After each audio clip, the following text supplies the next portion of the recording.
말씀 보겠습니다. 사무엘상 28장 3절에서 25절까지의 말씀입니다. 사무엘상 28장 3절에서 25절까지의 말씀, 우리 한 절씩 교독하며 말씀을 보겠습니다. 사무엘이 이미 죽어서 온 이스라엘 백성이 그의 죽음을 슬퍼하며 그를 그의 고향 라마에 장사 지낸 뒤였다. 그리고 사울이 나라 안에서 무당과 박수를 모조리 쫓아낸 때였다. 바로 그때에 블레셋 군대가 모여서 수넴에 진을 쳤다. 사울도 온 이스라엘의 군을 집결시켜 길보아 산에 진을 쳤다. 사울은 블레셋 군의 진을 보고 두려워서 마음이 몹시 떨렸다. 사울이 주님께서 물었으나 주님께서는 그에게 꿈으로 우림으로도 예언자로도 대답을 주지 않으셨다. 그래서 사울은 자신의 신하에게 명령하였다. 망령을 불러 올리는 여자 무당을 한 사람 찾아보아라. 내가 그 여인을 찾아가서 물어보겠다. 사울의 신하들이 그에게 말하였다. 엔돌의 망령을 불러 올리는 무당이 한 사람 있습니다. 사울은 다른 옷으로 갈아입고 변장한 다음에 두 신하를 데리고 갔다. 밤에 그들이 그 여인에게 이르렀는데 사울이 그에게 말하였다. 망령을 부르는 술법으로 내가 당신에게 말하는 사람을 나에게 불러 올려주시오. 그러나 그 여인이 그에게 대답하였다. 이것 보시오. 사울이 이 나라에서 무당과 박수를 모조리 잡아 죽인 것은 당신도 잘 아시지 않습니까? 그런데 왜 당신은 나의 목에 올가미를 씌워 나를 죽이려 하십니까? 사울이 주님의 이름을 걸고 그 여인에게 맹세하였다. 주님께서 확실히 살아계심을 걸고 맹세하지만 당신이 이 일로는 아무런 벌도 받지 않을 것이요. 그 여인이 물었다. 내가 당신에게 누구를 불러 올릴까요? 사울이 대답하였다. 나에게 사무엘을 불러 올리시오. 그 여인은 사무엘이 올라온 것을 보고 놀라서 큰 소리를 질렀다. 그런 다음에 그 여인은 사울에게 항의하였다.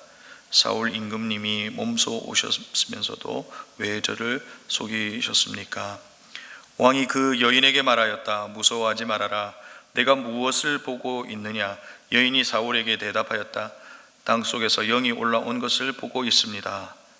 사울이 그 여인에게 물었다. 그 모습이 어떠하냐? 여인이 대답하였다. 한 노인이 올라오는데 겉옷을 걸치고 있습니다. 사울은 그가 사무엘인 것을 알아차리고 얼굴이 땅에 닿도록 엎드려 절을 하였다. 사무엘이 사울에게 물었다. 당신이 왜 나를 불러 올려 귀찮게 하시오? 사울이 대답하였다. 제가 매우 궁지에 몰려 있습니다. 블레셋 사람이 지금 저를 치고 있는데 하나님이 이미 저에게 떠나셨고 예언자로도 꿈으로도 더 이상 저에게 응답하지 않습니다. 그래서 제가 무엇을 어떻게 해야 하는지 알고 싶어서 이처럼 어른을 뵙도록 해달라고 부탁하였습니다. 사무엘이 책망하였다. 주님께서는 이미 당신에게 떠나 당신의 원수가 되셨는데 나에게 더 묻는 이유가 무엇이요? 주님께서는 나를 시켜 전하는 말씀 그대로 당신에게 하셔서 이미 이 나라의 왕위를 당신의 손에서 빼앗아 당신의 가까이에 있는 다윗에게 주셨소. 당신은 주님께서 순종하지 아니하고 주님의 분노를 아말렉에게 쏟지 아니하셨소. 그렇기 때문에 주님께서 오늘 당신에게 이렇게 하셔서 주님께서는 이제 당신과 함께 이스라엘도 블레셋 사람의 손에 넘겨주실 터인데 당신은 내일 당신 자식들과 함께 내가 있는 이곳으로 오게 될 것이요 주님께서는 이스라엘 군대 블레셋 사람의 손에 넘겨주실 것이요. 그러자 사울은 갑자기 그 자리에 쓰러져 땅바닥에 벌렁 넘어졌다. 사무엘의 말을 듣고서 너무나 두려웠기 때문이다. 게다가 그는 그날 하루 종일 밤새도록 굶었으므로 힘마저 쭉 빠져 있었다. 그 여인이 사울에게 가까이 와서 그가 아주 기진맥진해 있는 것을 보고 그에게 말하였다. 보십시오. 이 종은 임금님의 분부를 다 따랐습니다. 저는 목숨을 내놓고 임금님이 저에게 명령하신 대로 다 이루어 드렸습니다. 그러므로 이제는 임금님도 이 종의 말씀을 들어주시기 바랍니다. 제가 임금님께 음식을 좀 대접하여 드리겠습니다. 임금님이 길을 더 가시려면 기운을 차리셔야 하니 음식을 드시기 바랍니다. 그러나 사울은 아무것도 먹고 싶지 않다 하고 말하면서 그 여인의 청을 거절하였다. 그러나 사울의 신하들까지 그 여인과 함께 사울에게 권하니 사울이 그들의 말을 듣고 땅바닥에서 일어나 평상에 앉았다. 그 여인에게는 집에서 키운 살찐 송아지 한 마리 있었는데 서둘러서 그것을 잡고 밀가루를 가져다 반죽하여 누룩을 넣지 않은 빵을 구워서 다 같이요 사울과 그의 신하들 앞에 차려 놓으니 그들은 그 음식을 먹고 일어나서 그 밤에 떠났다. 아멘. 수고하셨습니다. 우리는 사무엘상의 마지막 부분에 이제 도달해 있습니다. 여러분은 사무엘상을 묵상하시면서 무엇을 느끼고 또 무엇을 깨닫게 되셨습니까? 성경이 잠깐의 감동으로 끝나는 책이 아니라 믿는 우리에게 생명의 양식이 되어야 합니다. 우리가 살아가야 할 삶의 길잡이가 되어야 합니다. 하나님의 계시의 말씀인 성경을 통해 하나님을 알아가는 시간이어야 하고 또한 이 말씀을 통해서 나를 돌아보는 시간이 되어야 한다는 것이죠.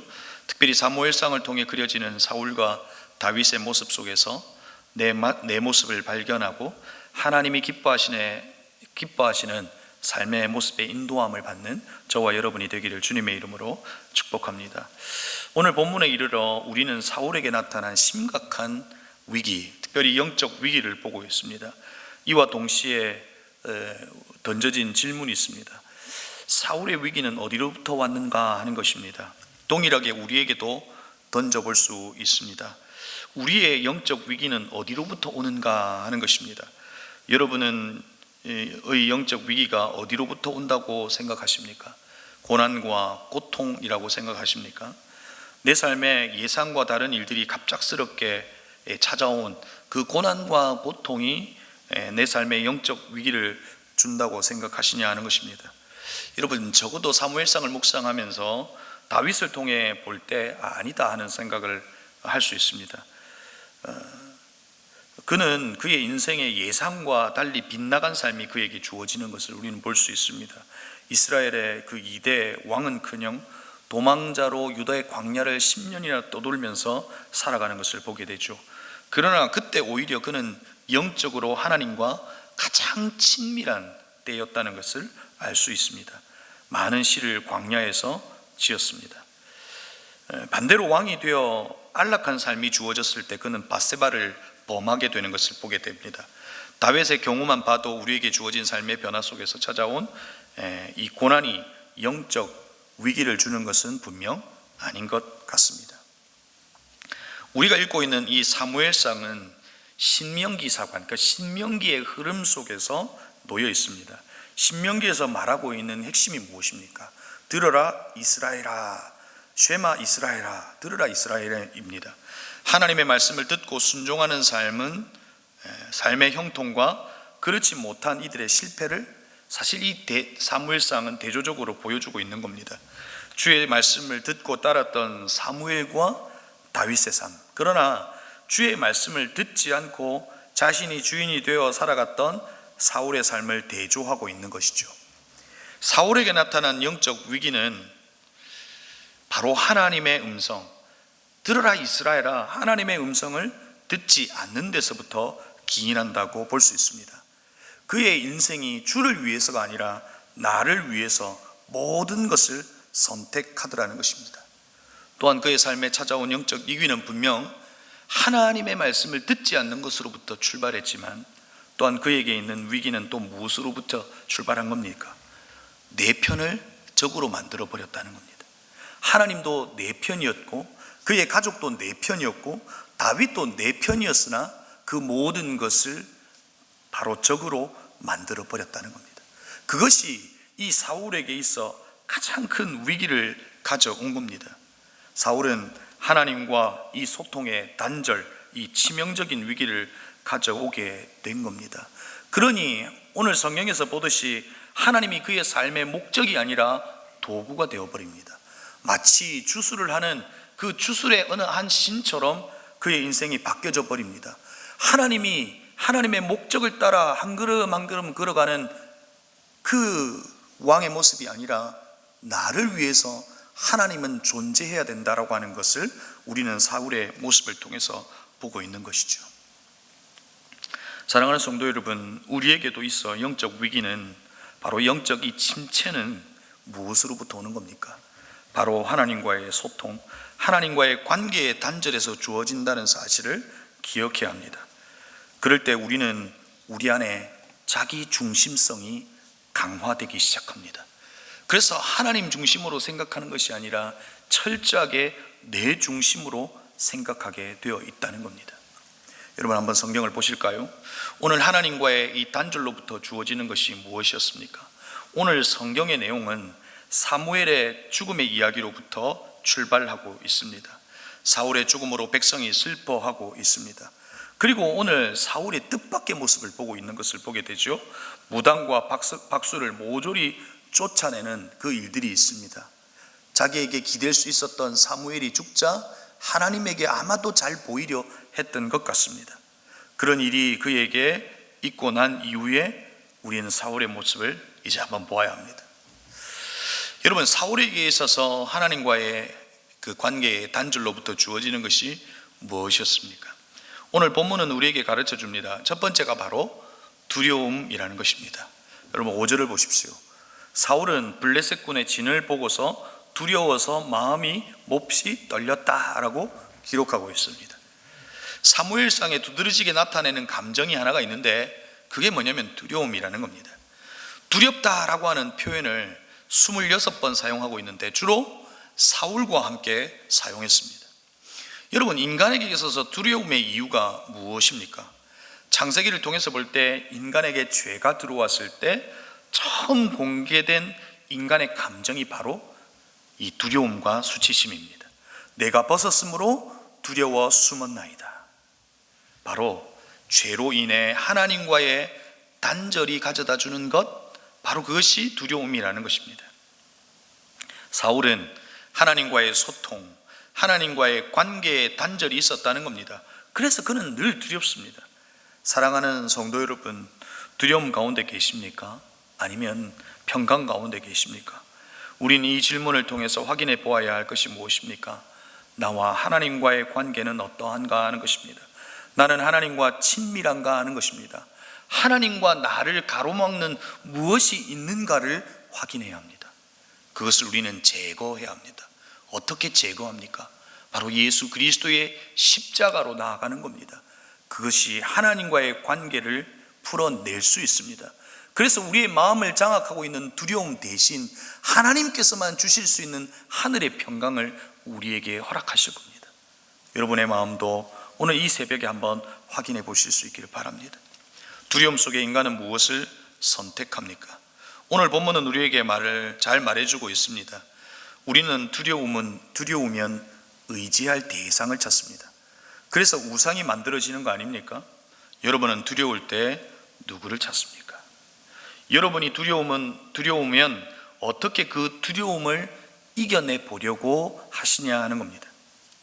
오늘 사울은 자신이 쫓아낸 신접한 여인 무당을 찾고 있습니다.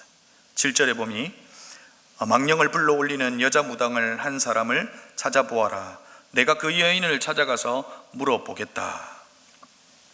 사울은 하나님의 음성을 들으려 하지 않고 신접한 여인, 이 무당으로부터 그 답을 찾고 싶어 하는 겁니다.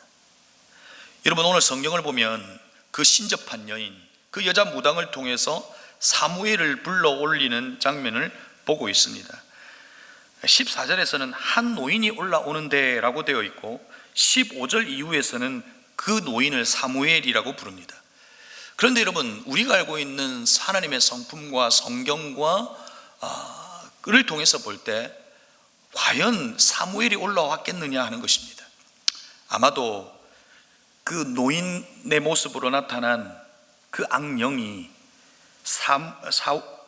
사울이 그를 사무엘로 부르면서 그 이야기가 쓰여졌을 확률이 훨씬 높습니다. 아무튼 오늘 사무엘이라고 부르고 있는 그 한 노인이 그에게 찾아옵니다. 그런데 여러분, 오늘 여기에서 발견하는 사울의 또 하나의 감정이 있습니다. 이것은 하나님과의 관계의 단절에서 오는 두 번째 감정이기도 합니다. 바로 조급함입니다. 15절에 사울이 사무엘이라고 칭하는 노인이 이렇게 말합니다. 개역 개정으로 읽으면 이렇습니다. 나는 심히 다급하나이다. 블레셋 사람들은 나를 향하여 군대를 일으켰고 하나님은 나를 떠나서 다시 선지자로 꿈으로도 내게 대답하지 아니하시기로 내가 행할 일을 알아보려고 당신을 불러 올렸나이다 하더라. 사울에게 일관되게 나타나는 감정이 있는데 바로 그것이 조급함입니다. 하나님을 향한 신뢰, 하나님에 대한 믿음 대신 자신의 생각대로 일을 처리합니다. 아니, 자신이 이 답이 되려고 하는 것입니다. 그가 블레셋과의 전쟁에서 사무엘 없이 제사를 드린 것도 바로 조급함입니다. 그가 3,000명을 징집하고 하나님께 묻지도 않고 전쟁을 치른 것도 조급함입니다. 이것이 우리의 삶에도 너무 많이 자리하고 있는 것을 보게 됩니다. 특별히 여러분, 어떤 것에서 그 모습을 발견하게 됩니까? 자녀의 양육에 있어 부모는 아이들의 답이 되려고 합니다. 아이에게 문제가 생기면, 어려움이 생기면 부모는 기다려주지 않습니다. 부모가 답이 되려고 하는 조급함으로 모습을 보게 되는 것이죠. 여러분, 조급함 대신 주님을 온전히 바라보는 믿음으로부터 주어지는 그 느긋함이 우리에게 필요하지 않을까요? 이는 풍랑에도 잠잘 수 있는 그 느긋함은 바로 그 하나님을 신뢰하고 하나님을 바라보는 믿음으로부터 주어질 수 있다는 겁니다. 오늘 사울에게는 그 하나님을 향한 신뢰, 그 하나님을 향한 믿음이 사라졌기에 그의 삶의 선택은 늘 조급했다는 겁니다. 사울은 조급함으로 선택한 신접한 여인, 그 무당을 통해 그가 얻은 답과 대답이 무엇이었습니까? 17절에 보니 주님께서는 나를 시켜 전하는 말씀 그대로 당신에게 하셔서 이미 이 나라의 왕위를 당신의 손에서 빼앗아 당신의 가까이에 있는 다윗에게 주셨어. 이스라엘의 통치권이 다윗에게로 이양되었다는 이야기를 듣습니다.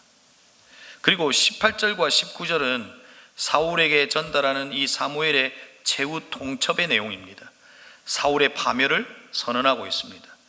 여호와께서 이스라엘을 너와 함께 블레셋 사람들의 손에 넘기시리니 내일 너와 내 아들들이 나와 함께 있으리라. 여호와께서 또 이스라엘 군대를 블레셋 사람들의 손에 넘기시리라. 여러분, 왜 앞에 일어날 일을 미리 사울에게 말하고 있는 것일까요? 내가 그렇게 하겠다라고 하는 하나님의 다짐이라기보다, 그럼에도 불구하고 사울을 사랑하시는 하나님께서 사울이 다시 돌아오기를 원하시는 사울을 향한 하나님의 마지막 기회가 아닌가 하는 생각을 해보게 됩니다. 그러나 여러분, 사울은 돌이키지 않고 엔돌의 신접한 여인 그 무당이 차려주는 음식을 먹고 그녀로부터 위로를 받는 것을 사울의 모습, 그리고 그 사무엘상을 통해서 그려내고 있습니다. 최근 정신과 의사가 쓴 책, 힘들어도 사람한테 너무 기대지 마세요라고 하는 책을 읽었습니다. 그 의사가 말하는 그 책의 핵심의 요지가 무엇입니까? 사람 별거 아니다 하는 겁니다. 사람 기댈 대상이 아니다 하는 겁니다. 여러분, 우리는 우리의 삶에 영적 위기가 찾아오면 기댈 대상을 찾습니다. 사울을 통해서 우리가 배우는 것은 무엇입니까? 그는 우상에게 기대는 것을 보게 됩니다. 그리고 한 여인에게 기대고 있는 모습을 보게 됩니다. 여러분, 정신과 의사가 쓴 그 책의 제목처럼 여러분은 누구에게 기대고 있습니까? 우리는 사람에게 기대려고 합니다. 사람으로부터 답을 찾으려고 합니다. 사람으로부터 위로를 받으려고 합니다. 여러분, 사람은 우리에게 위로가 될 수도 있습니다. 그러나 우리의 기댈 대상이 누구입니까? 바로 하나님이라는 겁니다. 하나님에게 우리의 모든 것을 내려놓고 하나님이 내 삶의 내 편이라고 하는 것, 그 분명한 사실 가운데 그분에게 기대고 그분과 소통하고 그분에게로부터 답을 얻을 때 우리에게 참된 위로가 있고 우리에게 하나님의 길이 제시되는 것을 우리는 확인하지 않습니까? 사랑하는 성도 여러분, 오늘 우리는 이 사울의 모습 속에서 우리의 참된 위로는 하나님밖에 없다는 사실을 기억할 수 있기를 바랍니다. 사울의 모습이 아니라 다윗의 모습 속에 나타난 그 하나님을 향한 그 간절함, 그것이 오늘 우리에게 있기를 바랍니다. 두려움과 조급함으로 일관된 모습이 아니라 내 편이신 하나님께서 주시는 그 하늘의 평강이 우리 안에 있기를 바랍니다. 다시금 하나님과의 관계의 회복이 일어날 수 있기를 바랍니다. 다시금 십자가와 부활로 허락하신 그리스도와의 그 온전한 연합 가운데로 다시금 나아가실 수 있기를 바랍니다. 그럴 때 우리 안에 참된 위로가 있고 회복이 있게 될 겁니다. 사랑하는 성도 여러분, 사울의 위기는 하나님과의 관계의 단절에서부터 왔습니다. 그리고 내 편을 적으로 만든 것으로부터 위기가 찾아온 겁니다. 하나님을 내 편이 되게 하는 겁니다. 그럴 때 내 삶에 위기를 준다고 생각하는 내 남편, 내 자식, 내 삶의 환경 탓하지 않습니다. 오히려 하나님께서 내 편이 되셔서 내가 적이라고 생각했던 그 모든 것을 바꾸어내시는 하나님의 역사가 저와 여러분에게 있을 겁니다.